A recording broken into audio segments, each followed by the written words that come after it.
So we can start now. Hello everyone, welcome to Talk Series 4.7 on load requirements for eCooking. To start the session, I would like to invite Mr. Krishna Kumar Sinha. Mr. Sinha holds a background in mechanical engineering with an M.Tech in production engineering. He served the Ministry of Commerce and Industry for 35 years in various capacities, including roles in automobile industry desk, export promotion cell. Over the last 16 years, he led FDI promotion for Americas and CIS countries, gaining extensive experience in FDI policy, FIBB case analysis, and manufacturing and industrial policy. Currently, Mr. Sinha is an advisor for Finovista. Welcome, sir, and I would we can start with a Thank you, Satyam, presentation. I will for just a share my very screen. generous introduction. Thank you, Satyam, once again. And welcome to the talk session 7 of the phase 4 of the talk series. The topic today, as you all know, is the managing the load requirement for electric cooking. This talk series, Satyam, would you like to show that our small presentation to give an introduction? Yes, sir, I am just sharing my screen. Let me know if this is visible. Yeah, it is there. I can see. Yeah. So the first slide is about the topic of the series, and it says that this is the seventh session of the fourth phase of the talk series. It began about three years back, and we have already completed the three phases, each phase having 12 sessions. So we have completed 12 into 3, 36 in the first three phases, and then in this phase, we are into seventh session now. So it's a quite popular, has been, next slide, Satyam, please.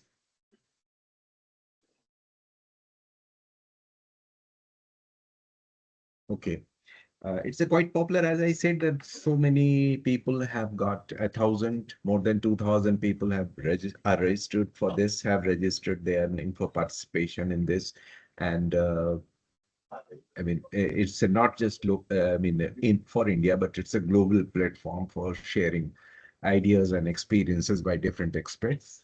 And today, as you can see, it is being managed by Finovista. The Finovista is actually the in-country partner of Modern Energy Cooking Services Program, which you can see here in the slide. Very small description that it's about 8-year research program funded by UK Aid, FCDO, and led by Loughborough University of UK.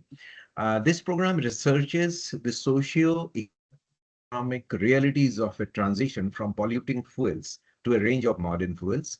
While the research covers several clean fuels, it may be biogas or uh, even other gas, which are more environment friendly.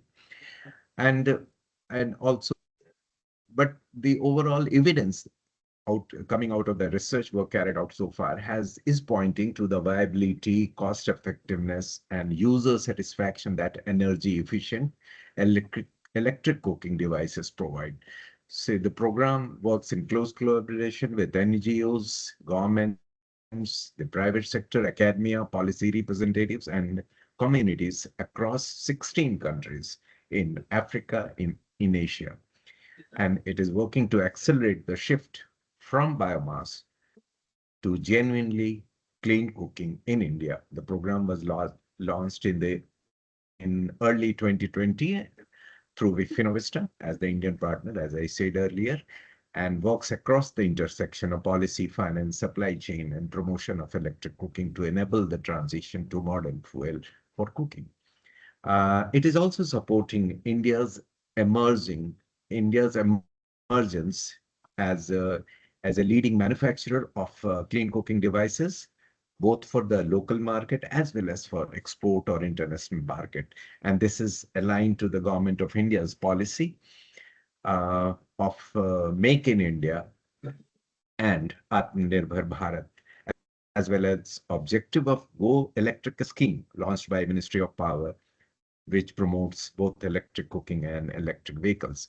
Second, next slide, please.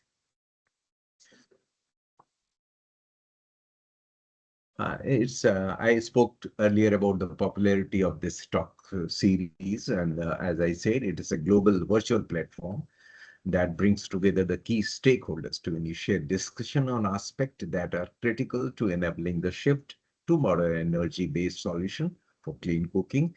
As I said, 12 session per phase, and we have completed the first three phases, and we have completed a six session so far in the phase four. So it's altogether 36 plus 6, 42, and we are into 43rd session today.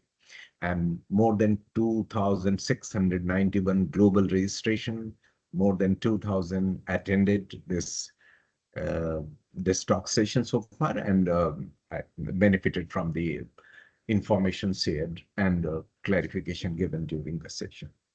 Any more slide in this, Satyam? Yes, sir. Okay. Okay, yeah, that's a good, important information because we always plan a bit and in advance about the talk session. And we have already finalized the next session topic, which is will be talk session 4.8.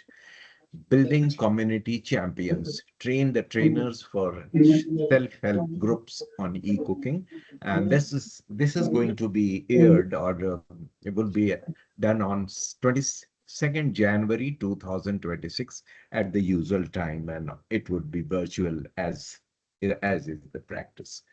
So that's all as far as presentation is concerned, I consider, Satyam. So so, I mean, just to, I would like you to brief about the current topic, which is managing the load requirement for electric cooking. It's a technical topic, and we are very excited about it because it's really important to implement a faster transition or mass adoption of electric cooking. And we all are well aware, and the evidences have proved that the electric cooking in developing and emerging countries, India or Kenya and other nations included, offers significant benefits for public health, gender equality, energy security, and climate mitigation. However, its large-scale adoption also poses challenges for, I mean, in different sectors. In the earlier talk sessions, we have discussed like utensil compatibility, which is a must for induction cook stoves, or the supply chain for the electric cooking devices. So we have covered this. Now, this in the today's session, we will be discussing about the challenges for electricity grids, which that are often constrained by limited generation capacity, sometimes by inadequate distribution network, distribution electricity network, and peak load stress. Managing grid load requirement is therefore central to enabling a reliable and affordable shift to electric cooking. It's due to the concentration of cooking energy demand, during peak hours, typically morning and evening, which coincides with the existing residential and commercial electricity peaks. So both combines to make it a tough job. That is why grid management is important here. And if we don't manage it, an unmanaged electric cooking loads can strain transformers, feeders, and substation, increasing the risk of outages. To address this, the first responsibility, of course, is the utilities, which need to adopt demand-side management strategies, including time of use tariffs, smart meters, and incentives for the user for off-peak cooking or pre-cooking. Moreover, efficient appliances such as induction cooker stoves, electric pressure cooker, and insulated cookware can significantly reduce energy consumption and peak demand. So the responsibility also lies with the manufacturer and also with the standards governing authority like Bureau of Indian Standard. And they are doing it in terms of star labeling and all those things. Now, decentralized and distributed energy resources also will play a critical role in easing grid pressure rooftop solar or like community solar system, mini grids, and also combined with the battery storage can supply a substantial share of cooking energy, particularly during peak time. In rural and peri-urban areas, hybrid system integrating grid power with solar like grid-connected rooftop plant and battery storage can reduce dependence on weak central grids while improving reliability.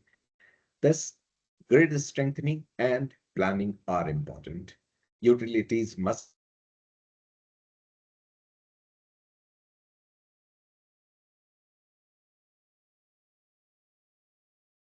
understand that there is a need of strong coordination between authorities looking after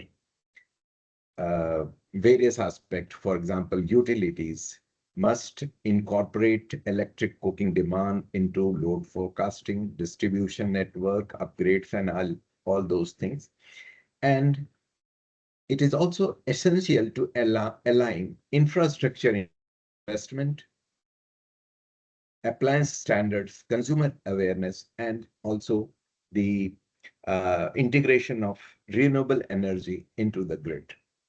With proactive grid management, efficient technologies, and integrated planning, electric cooking can be scaled in a scenario as available as it is in developing countries without compromising grid stability while accelerating progress towards clean energy and development goals. Today, to discuss this, I have just mentioned some of the topics which might be covered by the experts. To discuss the topic, we are very lucky to have a number of experts who have kindly consented to participate in the discussion and share their knowledge and expertise and ideas for faster transition to electric cooking in India and other countries. So our first speaker of the session is, it is my proud privilege to introduce him. He is Dr. Nigel Scott, Director, Gamos Limited. Dr. Nigel is a founding collaborator with Loughborough University on MECS program. He has over 20 years of experience in research into energy in low-income communities. He leads on curating data from across MECS activities and provides technical input to both the design and analysis of data-based activities. He holds a PhD in electrical engineering from Imperial College London. So welcome and thank you, Dr. Nizam, for agreeing to address this session. And I would like to invite you for your presentation. Over to Dr. Nizam. Thank you very much, Mr. Sinha, for that very kind introduction, and also for your very comprehensive overview of where we are with loads and the importance and significance of understanding sort of electric cooking loads as we look to the future. Let me just see if I can share. I had a few slides. Let me see if I can share my slides. Does that work? It is visible. It is. Okay. So although Mr. Sinha sort of talked about some of the difficulties encountered by the grid and networks on the Indian power system, I think India is in the impressive and enviable position of now having universal access. So the authorities are in the position of beginning to start planning for the future. And in the flyer for the talk, it talks a lot about the increasing demand that will be arising from air conditioning, ownership of air conditioning equipment, electric vehicles have been mentioned several times. So these are all the kind of things that are going to increase the electrical loads on the network. And cooking will be part of that. So India has a proven track record in transitioning to clean cooking at scale, particularly through the LPG program. But e-cooking is going to be an increasing part of that clean cooking mix, especially things like the Go Electric campaign that Mr. Sinner mentioned earlier.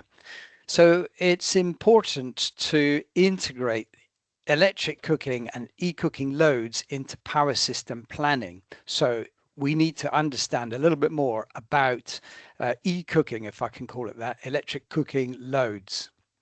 So this morning I wanted to very briefly share with you some research that we did looking at induction stoves from a few thousand customers, household customers across Africa. So this is an example of a load profile that we created using the data from these induction stoves. So these stoves were connected to the internet and reporting back to a central server every time the stove was turned on. The data gives us the start time for the cooking event, the duration for the cooking event, and the energy used in each cooking event for each customer every time it was used. So what I've done here is pick out one day, and I've aggregated. So from that information, you can calculate the sort of average power that's used in every minute of the day. And I've aggregated that across all the customers in that sample. And this is what an aggregated load profile might look like for one day. So clearly you can see a bit of a morning peak, and the maximum demand occurs in the evening. But clearly the load profile that you might get will be different every day. So we then tried to increase the scope of the data to look at a 3-month period. So this gives obviously a smoother profile. It smooths out a lot of those little jagged peaks. And also you can see a lunchtime peak emerging more clearly. So these are more average figures, and the blue bands represent the 5 and 95% confident intervals on those figures. We then looked at the diversification factor. So the diversification factor is defined as the theoretical maximum load, which is simply the total number of stoves in use multiplied by their power rating, divided by the maximum load that you can see here on the curve. So on this particular curve from Kenya, that maximum power is 300, but we had nearly 1,500 units in the reporting data. So that gave us a diversification factor of around 10. And that diversification factor is really important because it's representing the fact that not everyone is cooking at the same time, but also the devices are not on full power the whole time. Obviously, you turn it up maybe for the full power for a few minutes until your pan boils, and then turn it down for the remainder of the cooking period. So this diversification factor, I think, is a really key feature that that's not really been published before. So what influences these diversification factors? So on the slide here, I've just presented the different shapes of load profiles that we've got. So top right is the work we did in Africa, and these have been normalized down to 1,000 units, so they represent the same numbers of customers, but the shape of the profile is slightly different. So you can see Kenya and Tanzania, the peaks appear at the evening meal, which is quite late into the evening. You can see the Kenya peak is much higher. In Ghana, there's an absence of the lunchtime midday meal kind of peak. So these illustrate the differences in cooking culture, and that depends on obviously country and also maybe market segment, rural, urban. So if you look at the charts below, I've pulled out, again, these are non-dimensional charts, but I just wanted to illustrate the fact that you can get different load profile shapes in different places. So these are a couple of Asian countries, and they show the peak which tends to occur at the midday meal rather than the evening meal. The dotted line represents urban customers, so that shows there are differences also urban, rural. Coming back to the three curves at the top, the main factor that really influences the peak factor is this intensity of use. So how much are people using their electric cooking device? Obviously, if they hardly use it at all, the diversification factor is going to be large. So you can see here, Kenya usage was slightly higher at 1.7 kilowatt hours a day than it was in the other countries. Therefore, the diversification factor is slightly lower there than it was in the others. And the key thing there is that as more of the menu gets transitioned to electric cooking, we can expect those diversification factors to fall. We're talking about integrating electric cooking into planning. So modeling will be important for that. This is a stream of work that the MECS program is still currently working on. And so far, we've shown that you can represent a 24-hour load profile using these three Gaussian curves. So obviously corresponding roughly to each of the 3 meals in the day.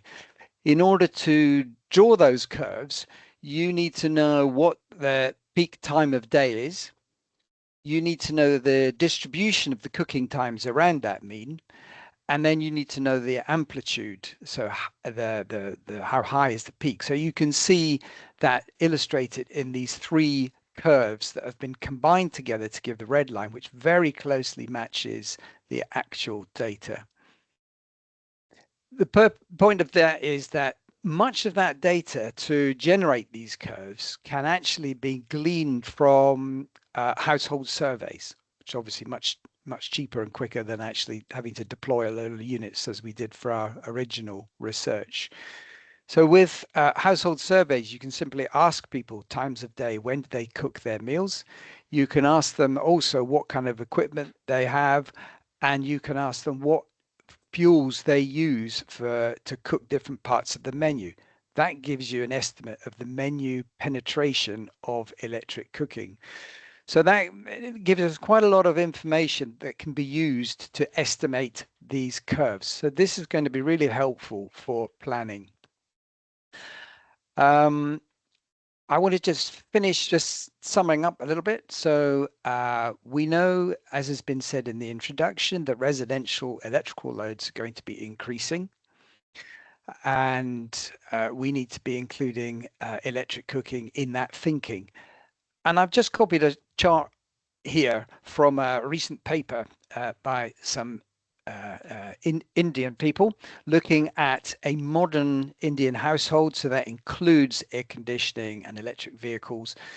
So this is used as a sort of baseline for projecting what demands are going to look like in the future. So what you can see there is the time of day that Mr. Sinha talked about earlier. In this projection, they're talking about 2 peaks, early morning and in the evening. And from the work we've got, you can see that if the lunchtime peak occurs around midday, that fits very nicely into the trough. But these are the kind of things that need to be considered in the planning. And I said, I've not even talked about demand side management. So at that point, I'm going to draw to a close, but I think this is quite a nice little introduction to our other speakers. I'm really looking forward to hearing from who are involved with how to manage the network, what can be done with energy efficiency, and what smart technologies can lend to help overcome the problems. So with that, I'll say thank you very much, and that be I'll hand over to you, Mr. Sinha. Thank you. I think I'm stepping in at this Thank you, point, Nigel. Dr. Scott, for a very, very comprehensive presentation. And I must say that we are going deep into technical waters of electric cooking with your presentation. We have really, I mean, you went into the experience you have and the data you have collected from Uganda, Kenya, or even Bangladesh, I saw some places. These are going to be very, very strategic. I mean, for strategic planning of for the utilities, in particular, the diversification factor, which you mentioned about it. and other peak load time and all those things. So thank you very much once again, Dr. Scott, for your very insight on this subject. And as we move forward, I think it's time to hand over the sessions to Dr. Nick Russo, who's International Liaison Manager uh, of MECS program for India. And as a very brief introduction of Nick, is he has over 20 years of experience of working in UK government.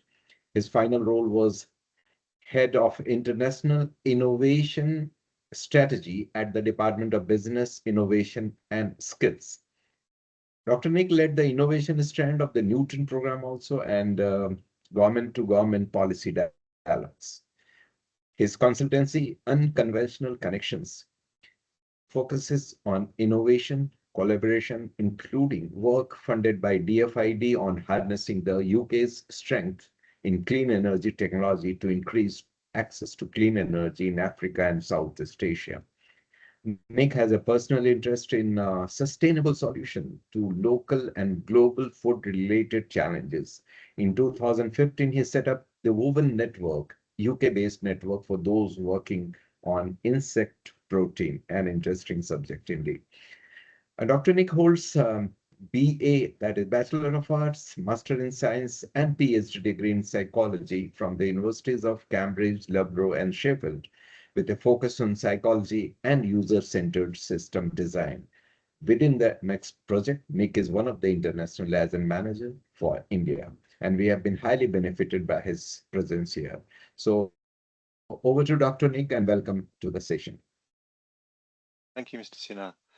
I hope you can all hear me okay. Yeah. Great to have this introduction of and setting the scene. As Nigel and Mr. Sinha have acknowledged, this is a complex area with a lot of technical detail, and we're going to get as far as we can in the remaining time. But I'm sure it'll be just the start of well, not the start. It'll be a key element of an ongoing dialogue with the electricity sector across our many countries. And I'm pleased to say that this is, as an event, a milestone for us because it has been jointly organised by Finovista and GAMOS East Africa. And so we are able to benefit from speakers and panelists from both the Asian dimension and Africa. And I think you'll find that diversity very helpful in terms of sharing learning and experiences. Before I introduce people, I just want to flag up that those who are listening are welcome to submit questions, comments, to introduce themselves in the chat. Tell us who you are, give your contact details. Generally, people find it helpful to know who else is out there, and potentially you can make new connections and start new collaborations around this theme. So do use that, and we will come back to that if time allows for some Q&A at the end. But I want to give the floor to three very eminent and experienced speakers who I'm really excited to hear from. Our first speaker is Ms. Reena Suri. She is the Executive Director at the India Smart Grid Forum, which is a think tank of global repute on energy transition, electric mobility and grid modernization in India. At ISGF, she has been leading research, advisory services, capacity building, member relations and outreach, and business development since 2013. She has over 15 years of experience in the energy sector and has played a pivotal role in shaping smart grid and electric mobility initiatives in India and the wider region. Prior to ISGF, she worked with a variety of international organizations, contributing, for example, to USAID-funded power sector reform and smart grid projects across India. So, Ms. Suri, very pleased to see you again and to hear your comments. What we've set out is a sort of broad landscape of information and information gaps. So from your point of view, drawing on the work that you do at ISGF with utilities and distribution companies, how do you see electric cooking impacting household load profiles? And what are the key considerations for DISCOMs in planning and managing the additional load from large-scale adoption of e-cooking? Over to you, Ms. Suri. Thank you so much. I hope I'm audible. Am I audible? Yes, yes, ma'am. Okay, great. Thank you, Dr. Nick, for the question and for MECS and the country partners, Finovista and also Gamas East Africa for this opportunity to talk as part of this series and which is bringing together a very critical and a very important discussion which we have been talking with many stakeholders, not only to grapple with the kind of new loads getting connected and of course how electric cooking evolving in the energy landscape is going to bring the changes and what upgrades required. So from the perspective of India Smart Grid Forum, we see electric cooking, it is a very relevant topic today because it reflects how the household electricity demand is evolving and what this means for the distribution utilities and, overall grid planning and how the renewable energy integration. So this is another piece that I wanted to bring into this discussion. And we have, if you look at electric cooking, at the household level, appliances such as the induction cook stoves, electric pressure cookers, and they typically draw between 1 and 2 kilowatts.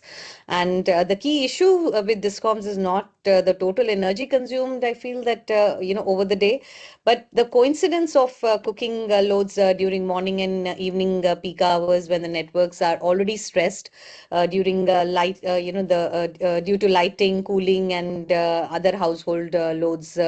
That are plugged, and this challenge varies, of course, varies from rural, peri-urban, as Mr. Sinha has also mentioned, and urban areas. It also, depending on the appliance ownership of and capacity of the people, the diversity factor, and the strength of the local infrastructure. Again, it varies from that. Now, this makes it very essential for utilities to treat electric cooking as a part of the long-term demand planning and rather than just as a marginal or isolated load. And discoms need more understanding of how the cooking demand and interacts with other rapidly growing, like we have seen a huge influx of electric mobility and space cooling and digital infrastructure getting added and demanding energy, and how these combined demands impact the feeders and distribution transformers. I'm sure we'll be hearing more from Pramod Mr. Pramod also on this. What I wanted to reflect here is, at the same time when electric cooking is adding to the load, and discoms need to do their load planning better. But electric cooking is also, is also presently providing a significant opportunity for utilities, particularly in the regions where, with high penetration of rooftop solar PV. And many discoms today, they are facing operational challenges with such as over voltage, inverter tripping, and voltage fluctuations during the peak solar generation hours. So this reflects, this overall results in curtailment, underutilization of the locally generated renewables, which is neither economically or environmentally optimal. So to mitigate, that some of the discoms have even gone ahead and requested the regulators or are ready to provide free electricity during the solar hours, and which is a time when their utilization curve is low, which also has been reflected in the previous presentation by Mr. Nigel. And these are particularly very concentrated pockets, like in India we have states like Gujarat, Kerala, and Rajasthan, where there are high concentration pockets, and utilities are really grappling with that. And so thus going forward, electric cooking, it can be repositioned as a grid supportive and flexible load. And cooking demand, it can be shifted, especially for appliances like induction cook stove and the electric cookers, to a daytime hours when the solar generation is at peak. And this surplus rooftop solar energy, it can be used locally, reducing all the problems that the discoms are having. And to actually explore this opportunity and the concept, ISGF, worked with one of the utilities in Gujarat with for a proof of concept, where we selected 10-15 households on 2 feeders with high concentration of rooftop solar. systems, and these households were provided induction cook stoves to demonstrate this proof of concept. The aim was to showcase how the well-timed cooking loads can improve solar self-consumption for consumers while easing operational stress for the discoms. And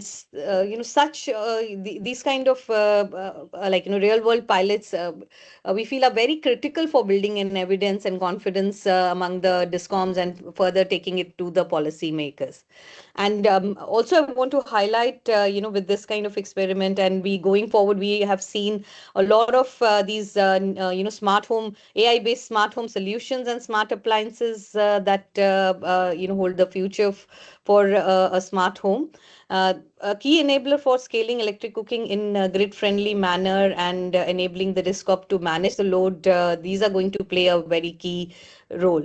And with the smart cooking appliances, when integrated with the home energy management systems, they can automatically optimize their operations based on multiple factors such as time of day tariffs, rooftop solar availability, and household load limits that have been sanctioned, and even the utility signals. So for consumers, this translates into lower electricity bills, better utilization of rooftop solar, and improved convenience, and also without compromising their own cooking needs going forward.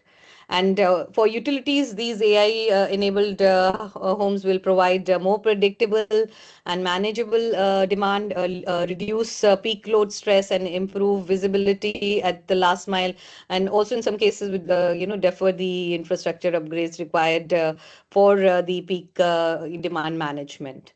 And when we combine it with the smart meters and the advanced metering infrastructure, the utilities can use this analytics and AI to forecast the cooking related loads more accurately, identify stressed feeders in advance, and design targeted demand response programs also going forward.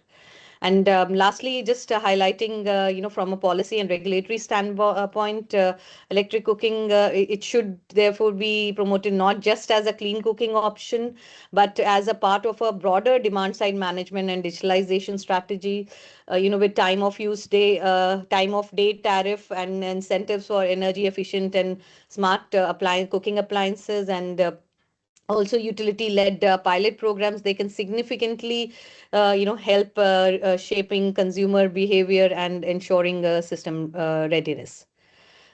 So finally, in conclusion, I would say that ISGF's perspective is that the electric cooking should not be seen as a burden on the grid, but this with the right planning and frameworks and digital tools and policy support, it can become a a valuable flexible resource, helping the discoms manage their peak demand, improve renewable energy integration, and also deliver a cleaner and more reliable and more efficient power systems and cleaner way of cooking for the consumers. I think that's all from my side for now. Thank you.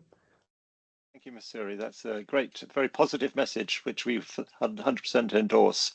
I think MECS is founded on the observation that providing people with the ability to cook with electricity can really support the generation and the access to electricity, which hopefully will transform so many people's lives across the global south, both in terms of cooking and other areas of their lives.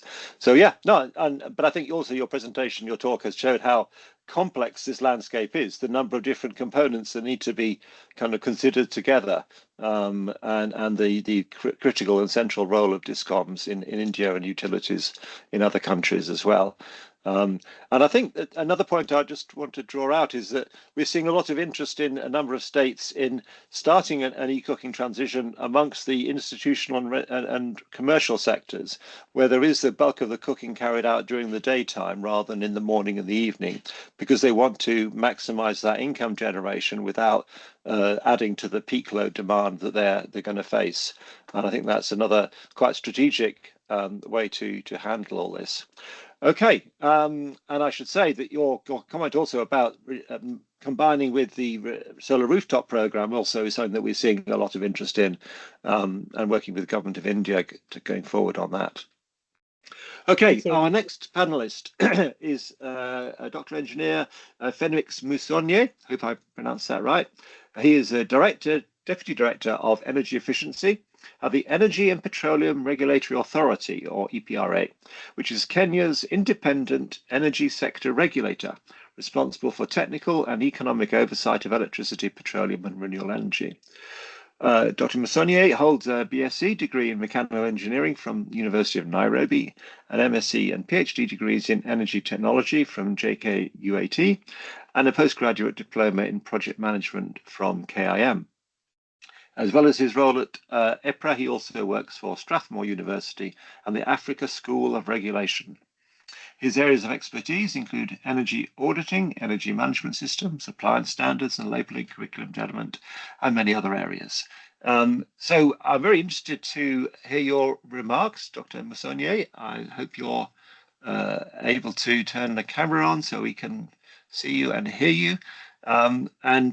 I guess the question that I would have for you is, how are you seeing the adoption of electric cooking affecting energy demand in Kenya?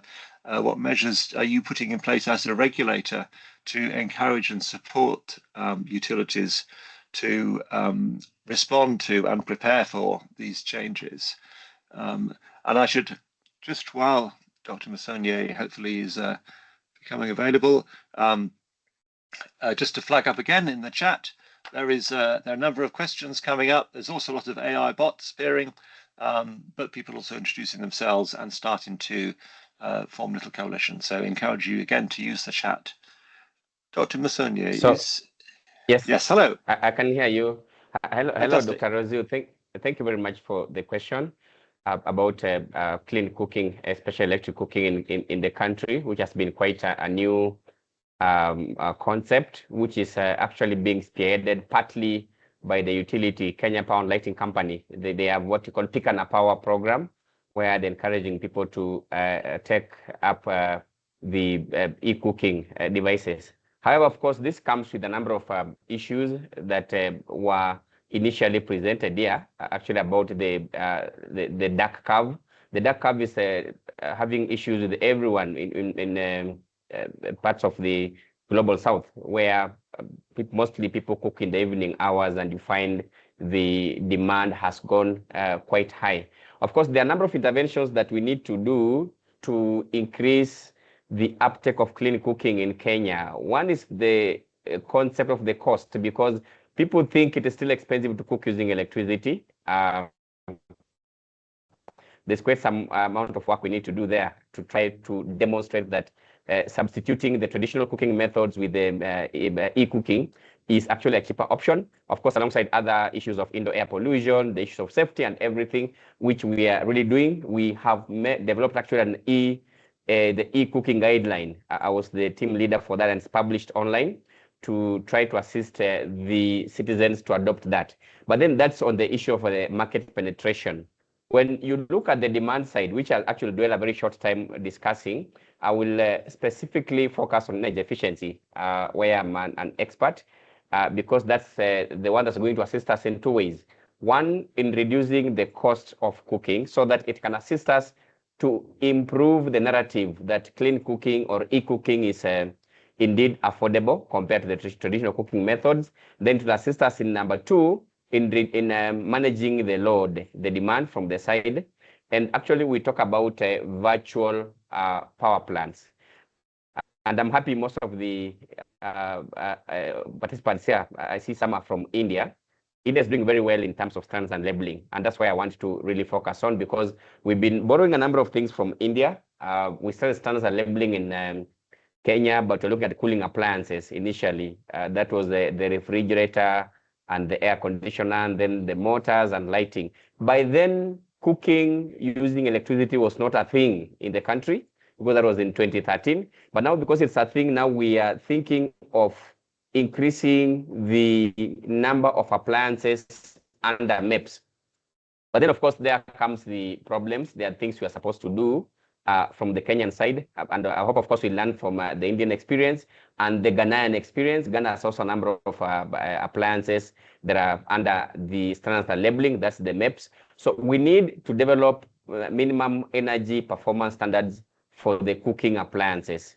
This will assist us a lot in ensuring that we lock out those appliances that are not efficient. Because I always tell people that e-cooking does not necessarily mean efficient cooking. The E is electrical, but not efficient. So for us to go to efficient, then we need to do the standards and labeling. We are, first of all, planning to collect data, because for you to make any standards, then you label, then you must do it based on what is already in the market. So we hope to collect the data for the performance of the appliances already in the market. After we collect this data, we're going to segregate it. Actually, mostly we use an ogive to see which percentage of the appliances are in which category of the efficiency. Because once we get that data, we will now come up with the cutoff point in terms of the performance, and say if we have any appliance that's not performing above these, we'll use primary data that's already in the country, then we are knocking you out. So by so doing, we are going to now know that we will knock out a number of appliances that are already in the country, but they are contributing badly to the demand, the grid demand. So after we've done that, of course, we'll now develop the standards based on what we have. We've done the cutoff. Then we develop the performance itself, and then develop the labeling. And the good thing with the Kenyan market is that we already have a platform and a framework of enforcing the MECS, standards and labeling. So we will just incorporate the standards into the existing regulations, because we have the standards and of the regulations. So we will incorporate the standards into the existing regulations, then we'll pick from there. And how are we doing this? We are almost revising our regulations for standards and labeling. The regulations were published in 2016. So by next year, we're supposed to start revising them, and we will now introduce to the consumers this concept of having standards for e-cooking appliances.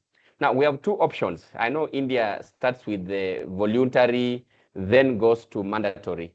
Now, in Kenya, it's very difficult to change the market. Once you make something voluntary, you will not make it mandatory. You will be subject to courts, litigations and everything. So what we're planning to do is to just start with it, specifically saying that when we roll it out, we roll them out as mandatory standards. And we have a justification for that, because the country has a problem with load shedding right now. We're doing load shedding in some areas.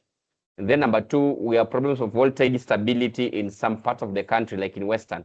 So in that area, if we have more e-cooking appliances there, the problems, the way they are without being efficient, then the problems of grid stability are going to be increased. So for us to spread these e-cooking appliances beyond Nairobi and the Nakuru, these urban centers and Mombasa, to go to the villages, then we will need to have the MECS, and that issue of the grid or the power quality and the issue of the load shedding will be used as one of the examples, one of the reasons why we need to have the MECS for e-cooking appliances. Of course, then just to conclude, we might think of other issues which I'm not an expert in, like the battery storage. I think that could also be very useful in some areas where we could be increasing or taking up the power during the day when the consumption is low. Then we release the power in the evening hours to try to deal with the e-cooking thing and the lighting issues and the TV watching at the evening times. Otherwise, thank you very much, Dr. Rosiu. Those are my submissions for now. Thank you.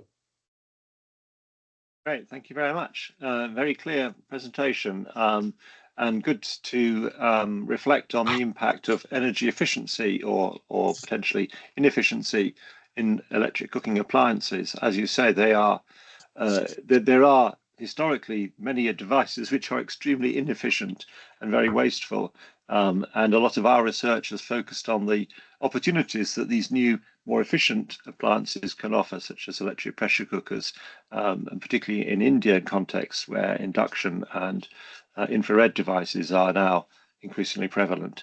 And the sharing of good practice in terms of standards and labeling, I think, is really encouraging as well. I'm glad to hear that you're drawing on India's experience, and we work closely with the Bureau of Energy Efficiency, which is responsible for the star labeling program in India, which now includes induction stoves, And we expect from early next year that will become mandatory, so that all induction stoves in the Indian market will have been approved under that program.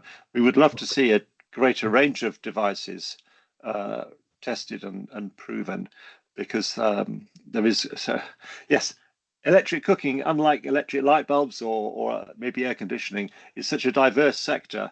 There's a real need to find a kind of way to test the energy efficiency of appliances across a great range of different types. So it's an important and challenging area. Again, just to flag the chats, there are some questions popping up, so do add your questions, introduce yourself. I'm trying to make a note of the questions as we go, coming in from different countries. Okay, our next panelist, I know is a supporter of electric cooking also. He is Mr. Pramod Kumar Mishra, who's the Vice President and Chief Transformation Officer at Chandigarh Power Distribution Limited, which is the designated utility responsible for electricity distribution and retail supply in the Union Territory of Chandigarh in India. He leads key initiatives to modernize power distribution operation and enhance organizational performance. And he is a seasoned power sector leader and transformation specialist with over 2 decades of experience driving operational excellence, strategic initiatives, and business transformation. And before his current role, Pramod held the senior leadership positions at BSES, where I think we first met him. So great to meet you again. His work has included leading distribution network planning, performance optimization programs, and complex transformation projects within the utility sector. So it sounds like the right person to be talking to here. Pramod holds a Bachelor of Technology in Electrical Engineering from IIT Roorkee and has pursued advanced leadership education through an executive program at Georgetown University. So, Mr. Mishra, at the Chandigarh utility, the Discom there, what is your thinking about electric cooking? Do you see it as a problem or as something to embrace? And how are you going to be preparing for the future in this regard? Over to you. Thank you, Nick, for that very good introduction, and the panelists have also already set the context. Being the utility person, I would say that this is more than opportunity than a challenge. And wherever opportunity is there, utility is always to embrace it. You see, people generally feel that utilities, it will be difficult for utility to manage any big load like electric cooking. But if you see on the ground, utility is facing challenge of load growth, especially the urban utilities. You have the high growth in some of the sectors or some of the areas, but in the most of the part of the country, the load growth is very low. When I say load growth, it is like energy growth. So energy growth is very low, and load factor, if you see in most of the cities, it is less than 0.5. So network utilization is a challenge. We, as a planner, invest in network, but the load is only for some duration. It is not for larger duration. So energy consumption is low. Now with the electric cooking, or if we add the EV part also, these are the two load which is coming up in a big way.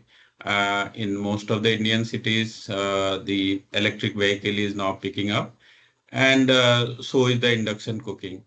We at Chandigarh Power Distribution Limited, we see that there is big case for electric cooking in urban cities, especially in case of Chandigarh, wherein the customer are generally middle class or higher middle class and have the higher cooking load. And the best part with this cooking load, it is like complementing load. This load is the timing of such e-cooking load is likely to be different than the air conditioning load. So air conditioning load generally starts at 8 p.m. in the evening, whereas the cooking load ends by then. So general trend is like first you cook, then you eat, and then you go to your bedrooms when the AC load picks up. So the e-cooking load is like opportunity for Discom. Obviously, you have to tweaking your network at different points because you don't have the base of e-cooking load. You have to estimate it, correct it, and then based on the corrected plan, you have to plan the network. Generally, as a planner, we plan 2.2 times of the load so that there is sufficient redundancy in case of outages. At 11 kV level, we have planned, and most of the case it is getting executed, the ringman system. So if the one source fails, the another source power can be switched on to another source, because for electric cooking, the reliability of power can be the major concern. If a person is cooking and there is outage, and then it is very difficult situation for the households. Fortunately, in India, especially in the cities, urban population, the reliability of power has improved over the last few years, and it is nearly 24 hours. So with this kind of reliable power and robust network having N-1 reliability, the serving the induction cooking is quite possible. And generally, based on our assessment, the induction cooking load is of the order of 15 to 20% of the existing load. It has potential, and network generally have this kind of margin. Overall network have the margin built in, and wherever the requirement is there, it can be progressively done at low voltage, high voltage, and extra high voltage level. Another thing I wanted to point here is that being utility, we want to utilize the network at fullest, because the capital investment is generally planned for the peak network, peak load, and the utilization is low of the order of 46-47% in our case on most of the urban cities. So with these kind of load and the load in the valley, in valley part of the duck curve, so if we get similar such kind of e-cooking load, this is going to boost the revenue of the utility, and this is actually going to support the utility business. Uh, Another part is like before going to this electric cooking, because the load is going to be significantly high of the order of 2 kilowatt in general. The wiring of the house is need to be checked before putting electric load into picture. Uh, Generally, the houses have the old wiring of the 15, 20, 30 years old. And if we connect a similar kind of such kind of bigger load, then it is advisable that we should get the wiring checked on. If required, the higher size of wiring should be done before going for the such kind of e-cooking or bigger load, or uh, even for that matter, e-vehicle load. Smart meter is also coming up big way, and it is picking the pace in Indian cities. So with the smart meter in place, people have higher access or higher control to their load. They will be able to understand the load pattern, and the TOD is also coming up. Different regulators have come up with the TOD mechanism. In some cases, domestic also, but in most of the cases, commercial and industrial. So that TOD with a smart meter can be facilitator for e-cooking. Uh, One of the major factor of adoption of e-cooking could be the lower tariff, as some of the participant have also put on question regarding the tariff and the subsidy. So, city like Chandigarh have very efficient tariff for domestic consumers, and it is much cheaper. So that makes a big case for electric cooking in city like Chandigarh. We have capacity in the network. We have power tied up for meeting the load of the eCooking or e-vehicles. We have cheaper tariffs, so all set to welcome the e-cooking in city of Chandigarh, and we see e-cooking as opportunity for us as a utility, not threat. And we are also gearing up to prepare ourselves. We have done something. We are in the process of upgrading our network to provide reliable and cheaper supply to our customer, including the e-cooking load. So I'll pause here and over to you, Nick, for now. Thank you very much, Mr. Mishra. That's great. I'm conscious of time, so I know some people will be leaving this chat, this webinar, but I'm happy to continue if colleagues are, just for a few more minutes, because we do have some questions coming through, as you rightly acknowledged. But yeah, no, you're right, and I think the point about the wiring and the kind of infrastructure more broadly is really critical here, as well as the kind of generation capacity and ability to provide the electricity. There's that route, there's sort of what do you call it, all the way down to the household kitchen, which can be a challenge. And we've got a number of questions, in fact, that have come up. So maybe you could respond to those from the point of view of your own experience, but others may also come in. So there are three questions which, in my simple understanding of these things, are kind of related. So one is, how many electric cooking households can be added to a low voltage line? I'm not sure how low a low voltage line is before the voltage drops are exceeded, when it becomes essentially overloaded. And the comment is from, I think, Stuart Crane, who's in Kenya. We've used 1 kilovolt transformers as a solution for this, which can increase the load carrying capacity by 2.5 up to 4 times.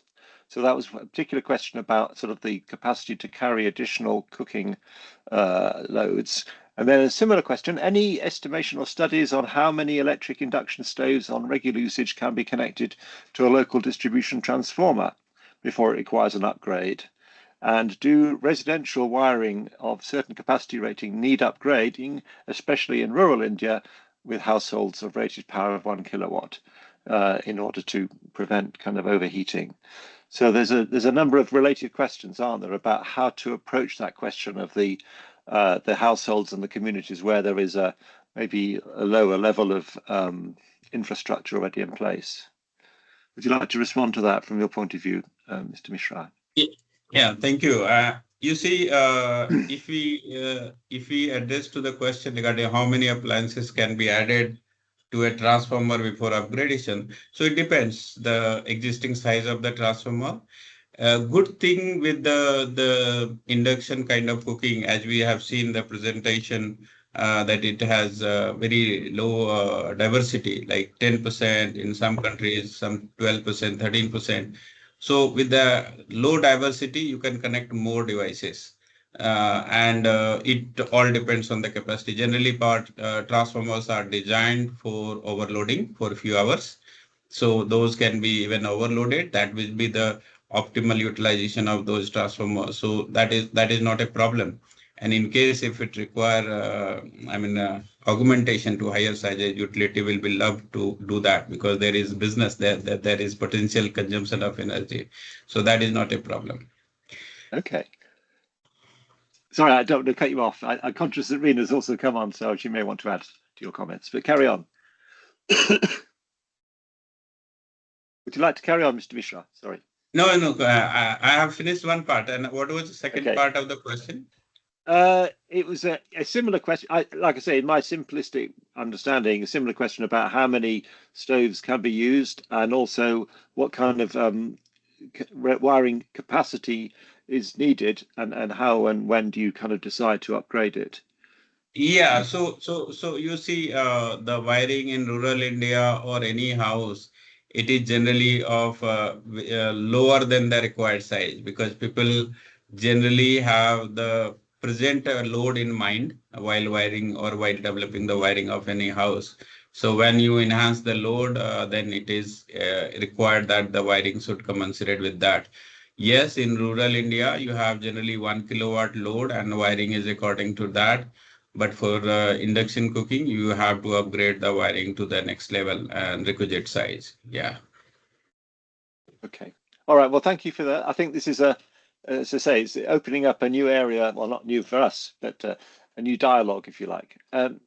Rina, would you like to add your comments? No, I think thank you. I think Mr. Mishra has rightly covered the first two questions which were posed. That in terms of the load by cooking appliances, as I also mentioned, that currently we have seen the uptake of primarily electric, induction cook stove, and which is 1 to 2 kilowatt, and I'm sure the current feeder load can manage that very well. In terms of we don't see any fixed number of electric cooking per household that in that area needs to be a worry at the low voltage line before the voltage limits are breached. So that is not a constraint, as Mr. Mishra has also confirmed that.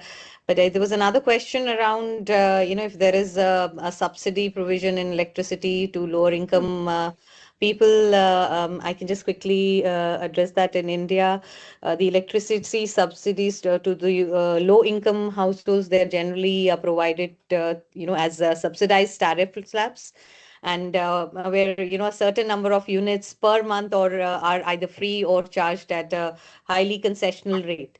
And while these subsidies, they are not always very explicitly linked to electric cooking, but they are indirectly supporting the adoption of cooking in most those low income groups, and also in the rural side. And we see that these can include electric cooking is to be promoted, to promote it more to the low income households, and also targeted approaches are needed for an effective broad subsidies needs to be brought in, and these could include lifeline tariffs aligned with essential energy needs, which are supported for energy efficient cooking appliances. And also a careful look at the tariff design needs to be done to ensure affordability without creating an excessive stress for the utility finances. So yes, subsidies, but it should not stress, not in terms of finances for the utilities as well. Thank you.